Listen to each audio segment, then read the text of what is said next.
لیکن جب تم نے داؤد علیہ السلام کی وحی کی مثال سن لی ہے تو پھر بھی اللہ کے دوستوں کے منتقد کیوں نہیں ہوتے ہو؟ فرماتے ہیں اس پہ مجھے بڑا تعجب ہے۔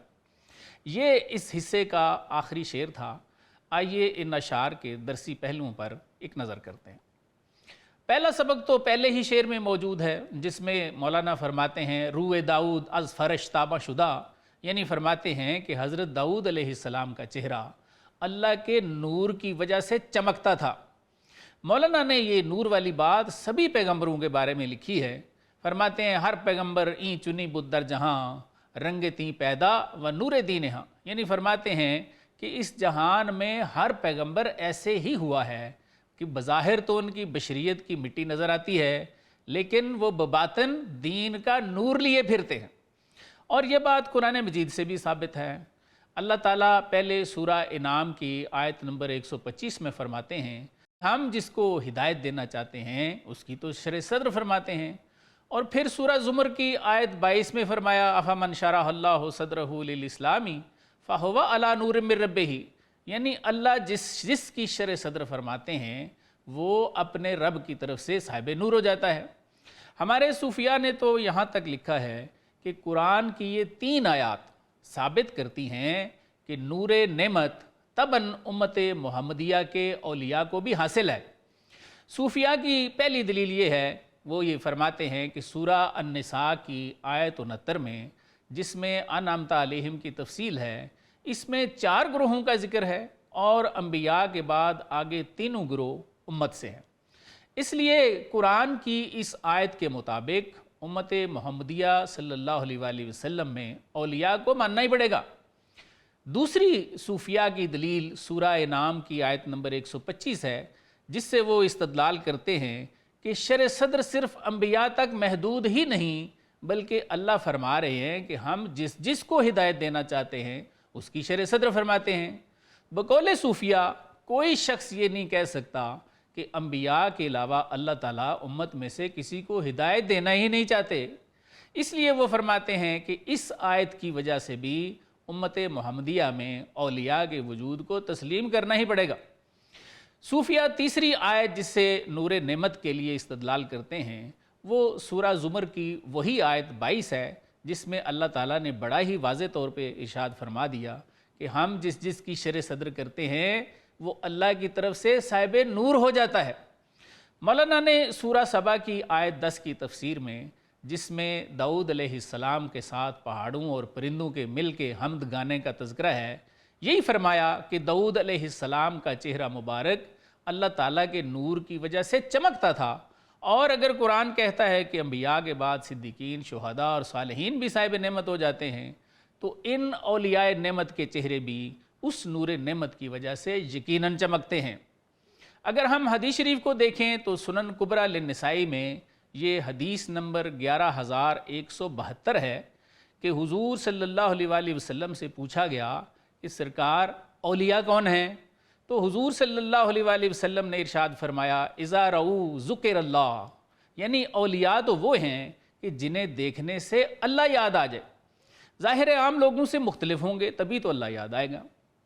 دوسری خاص بات یہ کہ سورہ سبا کی اسی آیت نمبر 10 سے، جس میں اللہ تعالیٰ پہاڑوں اور پرندوں کو حکم فرماتے ہیں کہ میرے داؤد کے ساتھ مل کے میری حمد گاؤ، بہت کم لوگ اس بات سے واقف ہیں کہ قدیم اور کامل صوفیاء قوالی کی ابتدا اور اس کے مباح ہونے کے لیے بھی اسی آیت سے استدلال کرتے ہیں۔ بقول مولانا اللہ تعالیٰ نے داؤد علیہ السلام سے فرمایا مطرباں خواہی و قوال و ندیم کو ہارا پیشت آرداں قدیم، یعنی اللہ تعالیٰ نے فرمایا کہ اے داؤد مجھے پتہ ہے آپ گانے والے چاہتے ہو، قوال چاہتے ہو اور مصاحب چاہتے ہو، اس لیے میں نے پہاڑ اور پرندے تیرے لیے قوال بنا دیے ہیں۔ اسی سے صوفیاء قوالی کے مباح ہونے پر استدلال کرتے ہیں، لیکن قوالی کے مباح ہونے یا نہ ہونے پہ بحث ہمارا آج کا موضوع نہیں ہے۔ میں نے ضمنی طور پر صوفیاء کے مشرب کی طرف اشارہ کر دیا ہے۔ ان اشعار میں تیسری خاص بات جو بقول مولانا اللہ تعالیٰ نے داؤد علیہ السلام سے فرمائی وہ یہ تھی کہ اے داؤد تو میرے ہجر و فراق میں ہے، تیرے دل میں میرے وصل کی آگ شعلہ زن ہو گئی ہے، اب تو میری بات کرنا چاہتا ہے، میری بات سننا چاہتا ہے، اور اس کے لیے تو مخلوق سے بھی کٹ چکا ہے۔ چل ہم پہاڑوں اور پرندوں کو تیری وجہ سے اپنے ہجر کا کچھ حال عطا کرتے ہیں، اب مل کے گانا۔ آ اندلیب مل کے کریں آہوزاریاں، تو ہائے گل پکار میں چلاؤں ہائے دل۔ ان اشعار میں خاص بات یہ تھی کہ جیسا کوئی ہمارا ہم نشیں ہوتا ہے ہمیں اس کی صحبت سے ویسا ہی فیض ملتا ہے۔ اگر کسی پاک کی صحبت مل جائے تو اس کے باطن کا رنگ ایسے ہی آنا شروع ہو جاتا ہے جیسے داؤد علیہ السلام کے ہجر کی وجہ سے پہاڑ بھی ہجر زدہ ہو گئے، اور اگر بندہ کسی چرسی یا پوڈری کے پاس بیٹھے تو کم از کم وہ سوٹے پہ ضرور لگ جاتا ہے۔ داؤد علیہ السلام کے ساتھ اللہ تعالیٰ کی اس گفتگو میں ہمیں چوتھا سبق اس وقت ملتا ہے جب اللہ تعالیٰ داؤد علیہ السلام سے فرماتے ہیں کہ ہم نے پہاڑوں اور پرندوں کو آپ کا ہم نوا بنایا ہے تاکہ آپ جان لو کہ اگر پہاڑوں اور پرندوں میں میرے درد کے نغمے پیدا ہو جاتے ہیں تو میرے بندے کے اندر کیسے پرسوز نغمے پیدا ہو جاتے ہوں گے۔ داؤد علیہ السلام کی اس وحی میں پانچواں سبق ہمیں یہ ملتا ہے کہ جو اللہ کے پاک لوگ ہیں ان کی حس کے کان میں ہر شب غیبی نغمے پہنچتے ہیں۔ اس سے مراد یہ ہے کہ اللہ تعالیٰ پاکوں کو الہام دیتے ہیں، اور یہ الہام بھی قرآن سے ثابت ہیں۔ قرآن میں تو غیر نبی تو کیا، شہد کی مکھی کے الہام کا ذکر بھی موجود ہے، اور پھر انبیاء کے علاوہ موسیٰ علیہ السلام کی والدہ کے الہام کا ذکر موجود ہے، عیسیٰ علیہ السلام کی والدہ کے الہام کا ذکر بھی موجود ہے۔ چھٹا سبق ہمیں اس وقت ملتا ہے جب اللہ تعالیٰ داؤد علیہ السلام سے فرماتے ہیں کہ یہ الہام کے معاملات یا غیبی نغمے اللہ کے پاک تو سنتے ہیں لیکن ان کے ہم نشین نہیں سنتے ہیں۔ اللہ تعالیٰ نے ارشاد فرمایا کہ اے داؤد، جو غیبی نغمے ہماری طرف سے آپ سنتے ہو آپ کے پاس بیٹھنے والے بھی تو نہیں سنتے نا۔ اگرچہ جب تم لوگوں سے کہتے ہو کہ اللہ تعالیٰ کی طرف سے میرے دل پر کلام آتا ہے تو وہ تیرے دل پر کان رکھ لیتے ہیں لیکن سنتے تو پھر بھی نہیں ہیں۔ یہ بات بھی بالکل درست معلوم ہوتی ہے۔ حضور صلی اللہ علیہ وآلہ وسلم پر جو وحی نازل ہوتی تو پاس والے صحابہ کو بھی کچھ پتہ نہ چلتا کہ سرکار پر کیا نازل ہو رہا ہے۔ جب سرکار اس حالت سے باہر آتے تو پھر آپ فرماتے کہ بھئی یہ وحی آئی تھی۔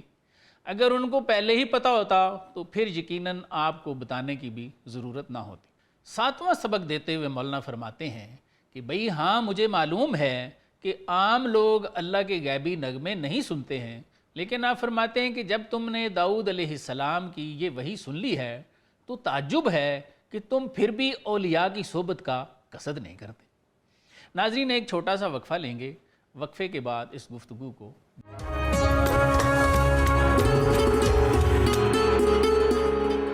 جی ناظرین ساتھ رہنے کا شکریہ۔ اس کے بعد اگلا ٹائٹل ہے جواب تانا زنندہ بر مثنوی از قصور فہم خود، یعنی ان لوگوں کے تانوں کا جواب جو اپنی کج فہمی سے مثنوی شریف کو سمجھتے نہیں اور مولانا پر تانا زنی کرتے ہیں۔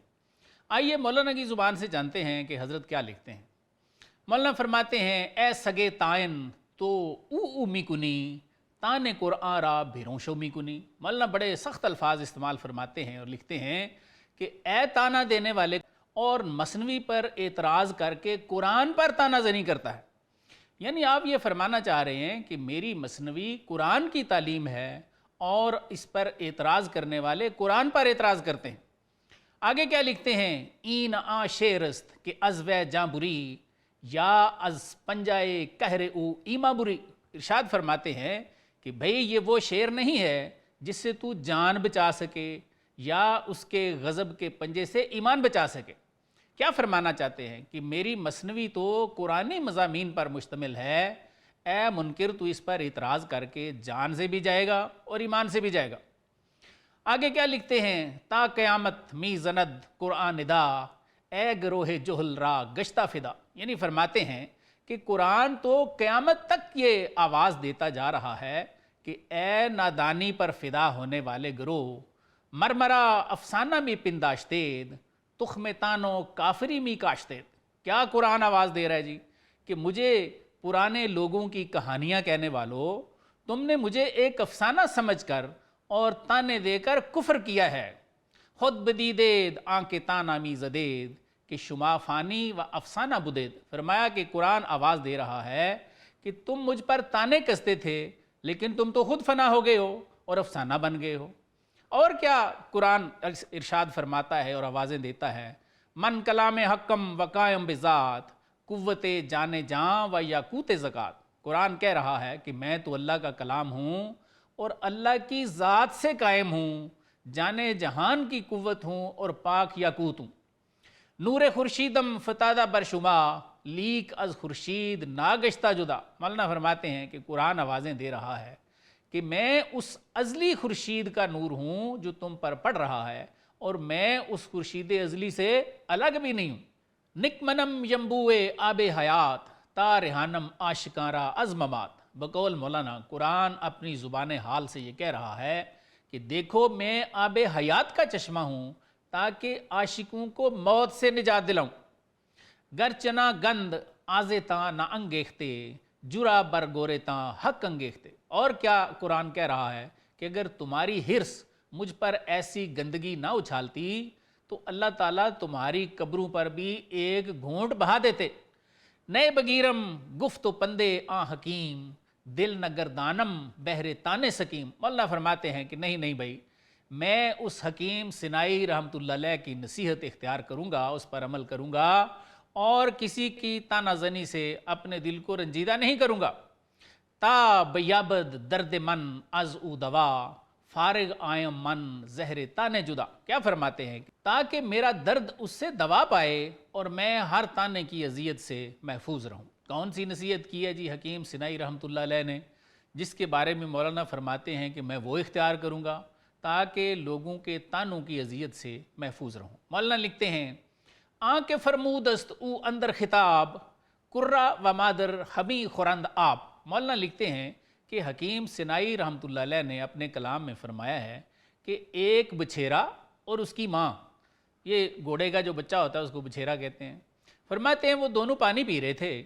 می شخولیدند ہر دم آ نفر بحر اسپاں کے ہلا ازیں آب خور۔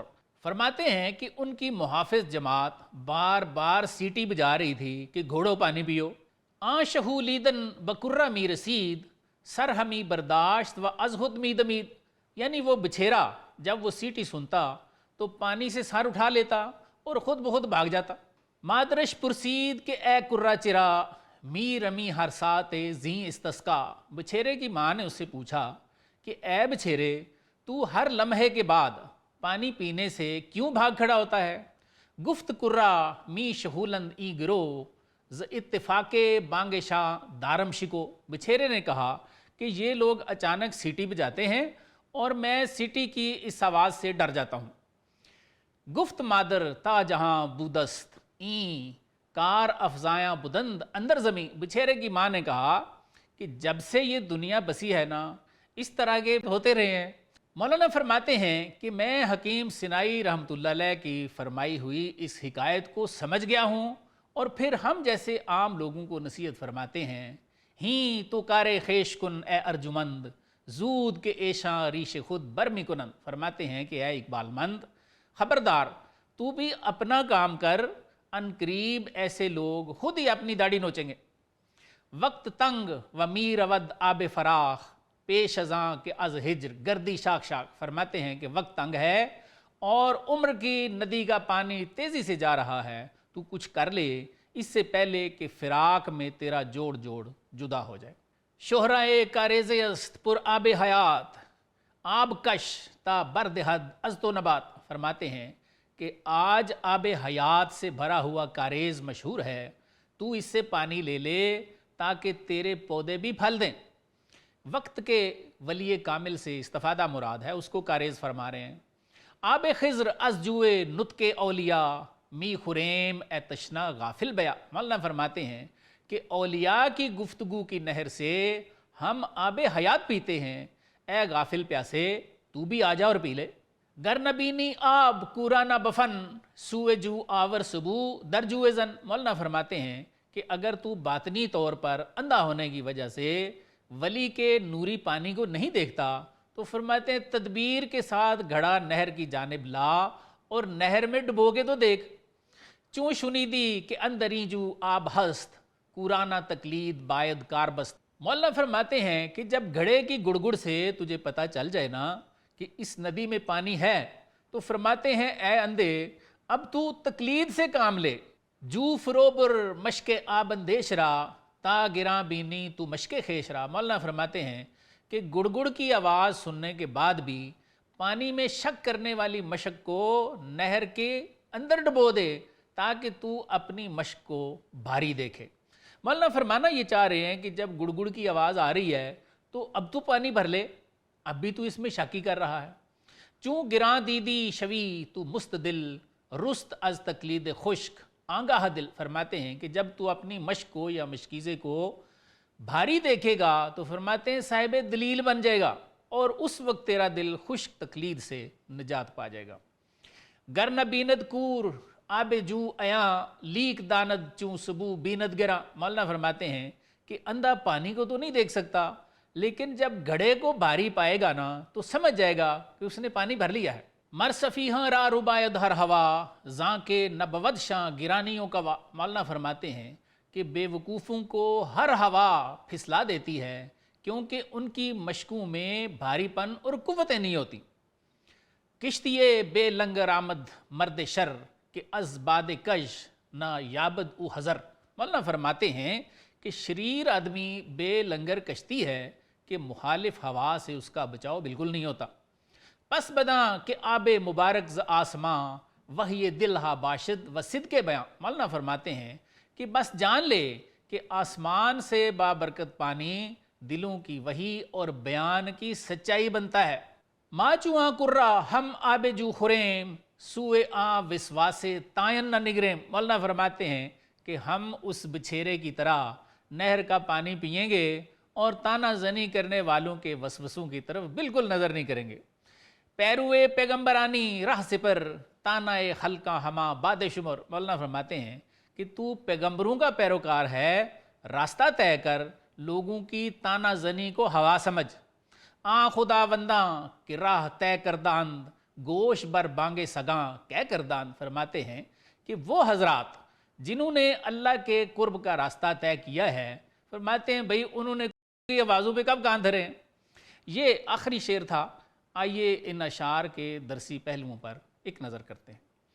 مولانا مثنوی شریف پر تانا زنی کرنے والوں پر بڑی ہی سخت تنقید فرماتے ہیں اور لکھتے ہیں کہ میری مثنوی میں قرآنی مضامین ہیں، اور فرماتے ہیں کہ کفار قرآن کو اساطیر الاولین کہہ کر بھونکتے رہے، اور فرماتے ہیں کہ وہی کام مثنوی شریف کے ناقدین مثنوی پر تنقید کر رہے ہیں۔ مولانا نے جہاں خود بھی اپنی مثنوی کو قرآن فرمایا ہے، وہاں مثنوی کو سمجھنے والے اور بہت سے لوگوں نے بھی مثنوی شریف کو فارسی زبان میں قرآن ہی فرمایا ہے۔ مشہور و معروف عاشق رسول اور عالم دین مولانا جامی رحمۃ اللہ علیہ نے مثنوی مولانا روم کے بارے میں فرمایا ہے، مثنوی مانوی مولوی ہست قرآن در زبان پہلوی۔ یعنی فرماتے ہیں کہ مولانا روم کی مثنوی مانوی فارسی زبان میں قرآن ہی تو ہے۔ حضرت شیخ بھائی فرماتے ہیں من نمی گویم کے عالی جناب ہست پیغمبر ولے دارد کتاب۔ مثنوی اون چو قرآن مدل ہادی بازے و بازے را مزل۔ یعنی فرماتے ہیں کہ بھئی میں بالکل نہیں کہتا کہ وہ عالی جناب یعنی مولانا روم رحمۃ اللہ علیہ کوئی پیغمبر ہیں، لیکن ان کی ایک کتاب ہے جسے مثنوی کہتے ہیں، اور فرماتے ہیں کہ وہ قرآن مجید والی ٹھوس دلیلیں رکھتی ہے، اور قرآن ہی کی طرح فرماتے ہیں بعض کو ہدایت دیتی ہے اور بعض کو گمراہ کرتی ہے۔ یہ اس کا خاصہ ہے۔ ان اشعار میں پہلا سبق ہم جیسے عام لوگوں کے لیے یہی ہے کہ اگر مولانا خود بھی فرما رہے ہیں کہ میری مثنوی میں قرآنی مضامین ہیں، اور بڑے بڑے جید علماء اور عرفاء بھی یہی کہہ رہے ہیں، تو پھر ہمیں بغیر سوچے سمجھے مثنوی شریف پر تنقید سے گریز کرنا چاہیے، کیونکہ قرآن یا قرآنی مضامین پر تنقید کرنا دو باتیں نہیں ہیں، یہ ایک ہی بات ہے۔ دوسرا سبق مولانا ہمیں دیتے ہوئے فرماتے ہیں کہ کفار نے قرآن کو پرانے لوگوں کے قصے کہانیاں کہا، اور فرماتے ہیں میری مثنوی کو بھی لوگ یہی کہتے ہیں کہ یہ تو کہانیاں ہیں۔ پھر آپ فرماتے ہیں کہ قرآن پر تنقید کرنے والے نہیں رہے اور جہان میں افسانے بن گئے ہیں۔ آپ فرماتے ہیں میری مثنوی پر تنقید کرنے والے بھی جان سے بھی جائیں گے اور ایمان سے بھی جائیں گے۔ مولانا کا دیا ہوا یہ دوسرا سبق بھی سمجھ میں آتا ہے کہ قرآن یا قرآنی مضامین پر تنقید کرنا ایمان کے ضائع ہونے کا سبب تو بن سکتا ہے، ایمان بڑھانے کا سبب نہیں ہو سکتا۔ تیسرا سبق دیتے ہوئے مولانا فرماتے ہیں کہ جو لوگ قرآن یا اس کے مضامین پر خواہ وہ مثنوی شریف کی طرح کسی بھی کتاب میں ہوں، آپ فرماتے ہیں تنقید کرتے ہیں، تو آپ ارشاد فرماتے ہیں کہ ان پر اللہ کی رحمت برسنے کا کوئی امکان نظر نہیں آتا، کہ کیونکہ وہ اللہ کے کلاموں کی مخالفت کرتے ہیں، اور فرماتے ہیں کہ اگر لوگ قرآن یا قرآنی مضامین کو نہ جھٹلائیں تو گناہ گاروں پر بھی اللہ کی رحمت کا کبھی امکان ہے۔ چوتھا سبق دیتے ہوئے مولانا فرماتے ہیں کہ میں ان ناقدین کی تانہ زنی کے زہر سے بچنے کے لیے حکیم سنائی رحمۃ اللہ علیہ کی حکایت کی طرف دیکھتا ہوں، جو مجھے ان کی تانہ زنی کے زہر سے محفوظ رکھتی ہے۔ اور وہ کیا حکایت ہے کہ ایک بچھیرا اور اس کی ماں پانی پی رہے تھے، اور ان کے محافظ ان کو پانی پلانے کے لیے سیٹی بجا رہے تھے۔ بقول حکیم سنائی رحمۃ اللہ علیہ وہ بچھیرا جب سیٹی کی آواز سنتا تو پانی چھوڑ کر بھاگ کھڑا ہوتا اور پھر ماں کے پاس واپس آ جاتا۔ اس کی ماں نے بچھیرے سے پوچھا کہ وہ ہر لمحے کیوں بھاگ جاتا ہے؟ تو بچھیرے نے اپنی ماں سے کہا کہ یہ لوگ سیٹی بجاتے ہیں تو میں خوفزدہ ہو جاتا ہوں، ڈر کے مارے بھاگ جاتا ہوں۔ تو بچھیرے کی ماں نے کہا کہ جب سے یہ دنیا بنی ہے ایسے بے غیرت لوگ ہوتے رہے ہیں، یہ کوئی نیا کام نہیں ہے، تو اپنا کام کرتا جا، یعنی پانی پیتا رہا کر۔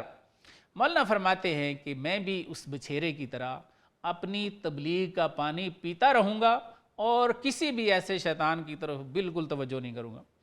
پانچواں سبق دیتے ہوئے مولانا اس کی وجہ بتاتے ہیں کہ میں اولیاء کی تبلیغ کا پانی کیوں پیتا رہوں گا؟ فرماتے ہیں کیونکہ وقت تنگ ہے اور عمر کا پانی تیزی سے جا رہا ہے، اور بہت جلد ہمارا اور اس دنیا کا فراق ہو جائے گا، جس سے ہمارا جوڑ جدا ہو جائے گا۔ چھٹا سبق دیتے ہوئے مولانا فرماتے ہیں کہ تیرے وقت کا ولی آب حیات سے بری ہوئی نہر ہے، تو بھی اسے پانی لے لے تاکہ تیرے پودوں پہ بھی پھل آ جائیں۔ ساتواں سبق دیتے ہوئے مولانا نصیحت فرماتے ہیں کہ ہم پیغمبروں کے پیروکار ہیں، ہمیں ان کی طرح اللہ کے قرب کا راستہ طے کرنا چاہیے اور لوگوں کی تنقید کی طرف بالکل متوجہ نہیں ہونا چاہیے۔ کیوں؟ آپ فرماتے ہیں کہ جو بھی راستہ طے کر چکا ہے یا کر رہا ہے، آپ فرماتے ہیں کہ ان راستہ طے کرنے والوں نے کتوں کے بھونکنے پہ کبھی بھی توجہ نہیں دی، وہ اپنا سفر جاری رکھتے ہیں۔ ناظرین ایک وقفہ لیں گے ہمارے ساتھ۔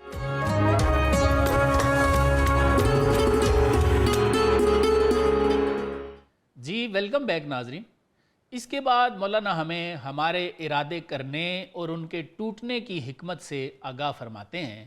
آئیے مولانا کی زبان سے جانتے ہیں۔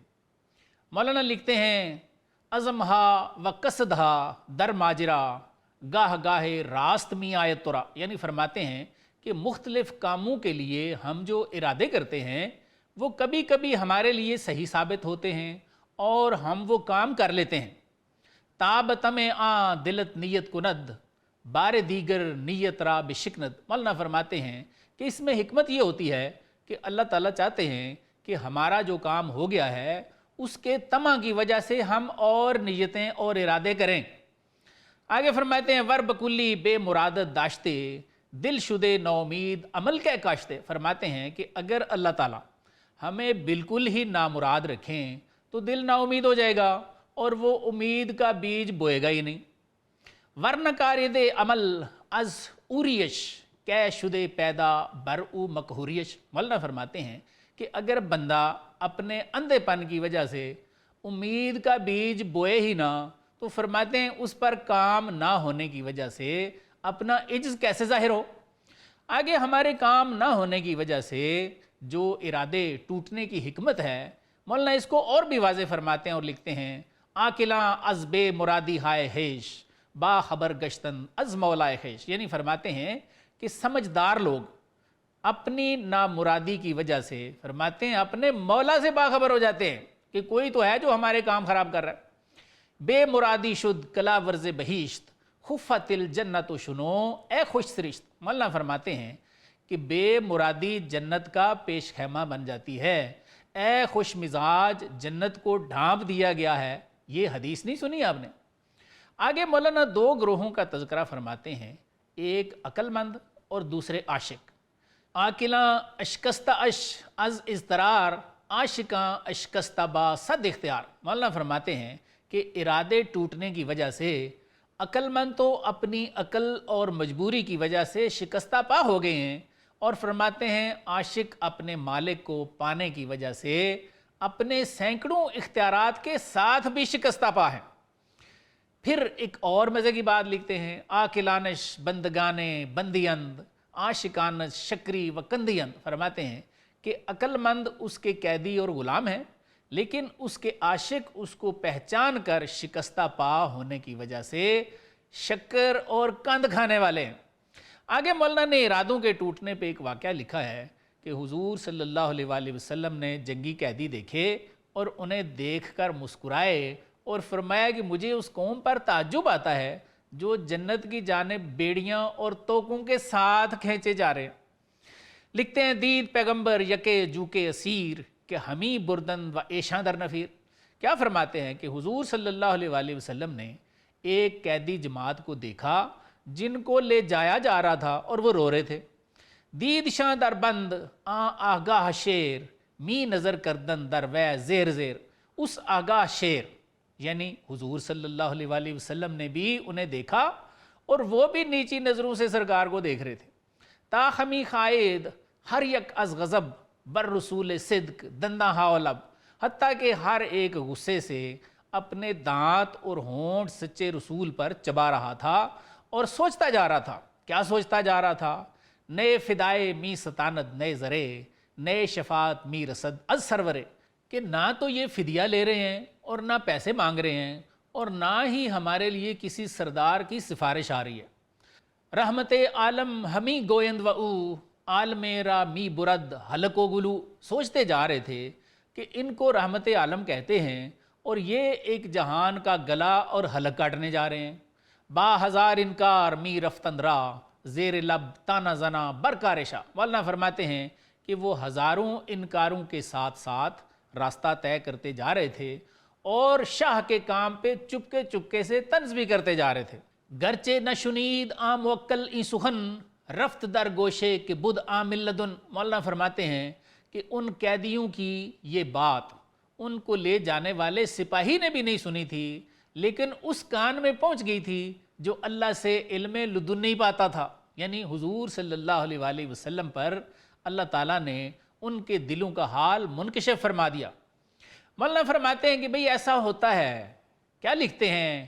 بوئے پیرہان یوسف را ندید آنکھ حافظ بود یعقوب شنید، مولانا فرماتے ہیں کہ حضرت یوسف علیہ السلام کے لباس کی خوشبو اس شخص نے بھی محسوس نہیں کی تھی جو ان کے لباس کا محافظ تھا، لیکن حضرت یعقوب علیہ السلام نے سینکڑوں میل دور سے سونگھ لی۔ محمد خفتہ و تقیہ زدہ آمدہ سر گردیو شہدہ شدہ، مولانا فرماتے ہیں کہ حضور صلی اللہ علیہ وآلہ وسلم تو تقیہ لگا کے سو رہے ہوتے، فرماتے ہیں راز آتے ان کے پاس اور سرکار کا طواف کرتے۔ پس رسول گفت شارہ فہم کرد گفت خندہ نبودم از نبرد، بس حضور صلی اللہ علیہ وآلہ وسلم ان کی گفتگو سمجھ گئے۔ آپ نے فرمایا بھئی میرا وہ ہنسنا جنگ کے معاملے سے نہیں تھا، مردہ اندیشاں و بوسیدہ و فنا مردہ کشتن نیست مردی پیشے ماں، آپ نے ارشاد فرمایا کہ تم تو پہلے ہی مردے ہو، فنا ہو چکے ہو، اور مردوں کو مارنا ہمارے نزدیک بہادری نہیں ہے۔ خود کے اندیشاں کہ ماہ گردد شگاف چونکہ من پاب فشرم اندر مساف، آپ نے ارشاد فرمایا کہ تم ہو گیا چیزیں، میں تو جب میدان جنگ میں قدم رکھتا ہوں تو چاند بھی پھٹ جاتا ہے۔ آنگہے کہ آزاد بو دے دو مکین من شمارا بستمی دیدم چنی، سرکار نے ارشاد فرمایا کہ جس وقت تم آزاد اور مقیم تھے نا، میں اس وقت سے تمہیں ایسا ہی بندھا ہوا دیکھتا رہا ہوں۔ نقش تن را تافتاد از بام تشت پیش چشمم کلو آتن آت گشت، آپ نے ارشاد فرمایا کہ جب سے جسم کا تشت بام سے گرا ہے، ہر آنے والی چیز فرمایا میری آنکھوں کے سامنے آ گئی ہے۔ یہ تشت بام سے گرنے سے مراد آپ کی فنائیت ہے۔ بے نگرم سر عالم بینم نہاں آدم و حوا نہ رستا از جہاں، آپ نے ارشاد فرمایا کہ میں عالم غیب دیکھتا ہوں تو وہ پوشیدہ جہان بھی دیکھ لیتا ہوں جس میں ابھی آدم و حوا بھی پیدا نہیں ہوئے تھے۔ من شمارا وقت ذرات الست دیدہ ام پا بستاؤ منکوس و پست، سرکار نے ارشاد فرمایا کہ میں نے تمہیں الست کے ذرات کے وقت بھی پاب زنجیر اوندہ اور ذلیل دیکھا تھا۔ از حدوث آسمان بے امد آنچ دانستہ بدم افزون شد۔ بقول مولانا سرکار نے ارشاد فرمایا کہ بے ستون آسمان کے پیدا ہونے کے بارے میں جو کچھ میں نے اس وقت دیکھا تھا نا، آسمان بھی اس سے آگے نہیں بڑھا۔ من شمارا سر نگومی دیدم پیش ازاں کے از آب و گل پالیدم۔ آپ نے ارشاد فرمایا کہ آب و گل میں آنے سے پہلے بھی میں نے تمہیں اوندھا ہی دیکھا تھا۔ نو نہ دیدم تا کنم شادی بداں این ہمی دیدم دراں اقبال تاں۔ سرکار نے ارشاد فرمایا کہ میں نے کوئی نئی چیز نہیں دیکھی جس پہ میں مسکراؤں اور خوشیاں مناؤں، میں تو یہ سب کچھ روز الست سے ہی تمہارے مقدر میں دیکھتا رہا ہوں۔ بستائی قہر خفی و آن گہے چے قہر کند می خردید و دروے درج زہر۔ سرکار نے ارشاد فرمایا کہ تم مخفی قہر میں بندھے ہوئے تھے، پھر قہر بھی کیسا کہ تم اس وقت شکر بھی کھا رہے تھے اور اس میں زہر بھی ملا ہوا تھا۔ من نمی کردم غزا از بہر آن تا ظفر یابم فرو گیرم جہاں۔ سرکار نے ارشاد فرمایا کہ بھئی میں جہاد اس لیے نہیں کرتا کہ فتح مند ہوں اور دنیا پر قبضہ کر لوں۔ این جہاں جیفاست و مردار رخیص بر چنی مردار چوں باشم ہری۔ سرکار نے ارشاد فرمایا کہ یہ دنیا تو مردار ہے اور سستا مردار ہے، میں ایسے مردار پر کیسے لالچی بن سکتا ہوں۔ سگنیم تا پرچمے مردہ کنم ایسیم آیم تا زندش کنم۔ سرکار نے ارشاد فرمایا کہ مردار تو کتے کھاتے ہیں، میں تمہارے لیے عیسیٰ علیہ السلام بن کر آیا ہوں تاکہ تمہیں زندہ کروں۔ وقت کی کمی کے باعث کچھ اشعار مجھے چھوڑنے پڑیں گے، آئیے ان اشعار کے درسی پہلوؤں پر ایک نظر کرتے ہیں۔ اس حصے کے اشعار میں مولانا ہمیں پہلا سبق اس وقت دیتے ہیں جب آپ فرماتے ہیں کہ کبھی کبھی ہمارے ارادوں سے ہمارے کام ہو جاتے ہیں، اور ان میں حکمت یہ ہوتی ہے کہ اللہ تعالیٰ چاہتے ہیں کہ ہم اور ارادہ کریں اور پھر وہ ہمارے ارادوں کو توڑ دے۔ فرماتے ہیں کہ اگر ہمارا کوئی کام یا ارادہ پورا ہی نہ ہو تو ہم نا امید ہو کر بیٹھ جائیں گے۔ فرماتے ہیں کہ ہم امید لگاتے ہیں، پھر وہ ہمارا کام نہیں ہوتا تو ہم پر ہمارا عجز ظاہر ہو جاتا ہے، اور فرماتے ہیں یہی مقصد عزدی ہے کہ مخلوق جب اپنے عجز کو دیکھے تو پھر اپنے مالک کی طرف متوجہ ہو جائے۔ اسی لیے مولانا فرماتے ہیں کہ سمجھدار لوگ اپنی نامرادی کی وجہ سے اپنے مولا سے باخبر ہو جاتے ہیں۔ دوسرا سبق دیتے ہوئے مولانا فرماتے ہیں کہ نامرادی بہشت کا پیش خیمہ بنتی ہے، اور فرماتے ہیں کہ اے خوش مزاج، تو نے وہ حدیث نہیں سنی خفت الجنت بالمکارہ، یعنی جنت کو ناگوار چیزوں سے ڈھانپ دیا گیا ہے۔ تیسرا سبق دیتے ہوئے مولانا فرماتے ہیں کہ ارادوں کے ٹوٹنے کی وجہ سے عقل مند لوگ اپنی عقل کی وجہ سے شکستہ پا ہو گئے، اور عاشق 100 اختیاروں کے باوجود بھی شکستہ پا ہیں، اس لیے کہ انہوں نے تو اپنے رب کو پا جو لیا ہے۔ سب کو پتہ چل گیا ہے کہ ہمارا ایک مالک ہے اور ہمارے کام کرتا بھی وہی ہے، اور اگر ان کو روکتا ہے تو پھر بھی وہی روکتا ہے۔ پھر مولانا ہمیں حضور صلی اللہ علیہ وآلہ وسلم کا ایک واقعہ سناتے ہیں کہ آپ کے پاس جنگی قیدی لائے گئے جنہیں دیکھ کر آپ نے تبسم فرمایا، لیکن وہ غصے سے اپنے دانت اور ہونٹ چبا رہے تھے اور سوچ رہے تھے کہ حضور صلی اللہ علیہ وآلہ وسلم ان کو زنجیروں میں قید دیکھ کر خوش ہو رہے ہیں، اور کیا سوچ رہے تھے کہ لوگ انہیں رحمت عالم کہتے ہیں لیکن یہ ہمارے گلے کاٹنے جا رہے ہیں، فدیہ اور پیسے بھی نہیں لے رہے ہیں۔ اس واقعے میں ہمارے لیے بڑے ہی قیمتی اسباق پوشیدہ ہیں۔ اس واقعے میں ہمارا چوتھا سبق یہ تھا کہ حضور صلی اللہ علیہ وآلہ وسلم ان کی باتوں سے آگاہ ہو گئے، اور بقول مولانا یہ باتیں ان کے محافظ نے نہ تو سنی نہ سرکار کو بتائیں، بلکہ مولانا فرماتے ہیں کہ ان کی باتیں سرکار کے اس کان نے سنی جو علم لدن نہیں سنا کرتا تھا۔ پھر آپ نے مثال دی کہ بھئی ایسا ہوتا ہے، یوسف علیہ السلام کے لباس کی خوشبو لانے والا اس خوشبو کو محسوس نہیں کر رہا تھا، لیکن یعقوب علیہ السلام سینکڑوں میل دور سے اس خوشبو کو سونگھ رہے تھے۔ اور فرماتے ہیں کہ حضور صلی اللہ علیہ وآلہ وسلم تو تکیہ لگا کے سو رہے ہوتے، راز آتے اور سرکار کا طواف کرتے۔ پانچواں سبق دیتے ہوئے مولانا لکھتے ہیں کہ حضور صلی اللہ علیہ وآلہ وسلم نے ان قیدیوں سے فرمایا کہ تمہیں دیکھ کر میرا مسکرانا جنگی معاملہ نہیں تھا، تم تو مردے ہو، فنا ہو، اور مردے کو مارنا کون سی بہادری کی بات ہے؟ اور پھر فرمایا کہ تم کیا چیزیں ہو، میں تو جب جنگ میں آتا ہوں تو میرے سامنے چاند بھی پھٹ جاتا ہے۔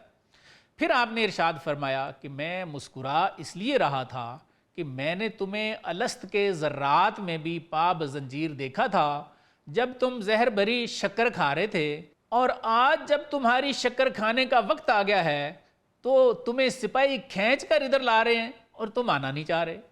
فرمایا مجھے تو اس بات پر ہنسی آ رہی تھی کہ بعض لوگوں کو اللہ تعالیٰ کھینچ کر جنت کی طرف لے جانا چاہتے ہیں، حالانکہ وہ بالکل نہیں جانا چاہتے۔ یہ لوگ بعد میں مسلمان ہو گئے تھے، یہ اس واقعے کی طرف اشارہ ہے۔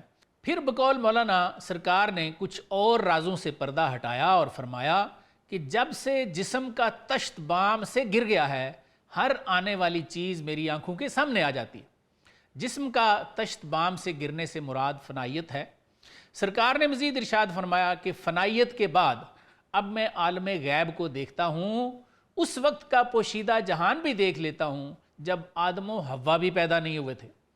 بقول مولانا یہ کچھ تو سرکار دو عالم صلی اللہ علیہ وآلہ وسلم نے خود کھولا ہے، وگرنہ ان کی عطا پہ کون کلام کر سکتا ہے جب ان کے غلاموں سے ایک غلام حضرت پیر میر علی شاہ گولڈوی رحمۃ اللہ علیہ یہاں تک فرما گئے ہیں، کن فیکون تکل دی گل ہے اساں اگے پریت لگائی، تو میں حرف نشان نہ آہا جدوں دتی میم گواہی، اجے وی سانو او پہ دس دے بیلے بوٹے کاہی، مہر علی شاہ رل تائیوں بیٹھے جداں سکھ وی دعاں نو آہی۔ ناظرین آج کے لیے اتنا ہی، اپنے میزبان کو اجازت دیجیے، اللہ حافظ۔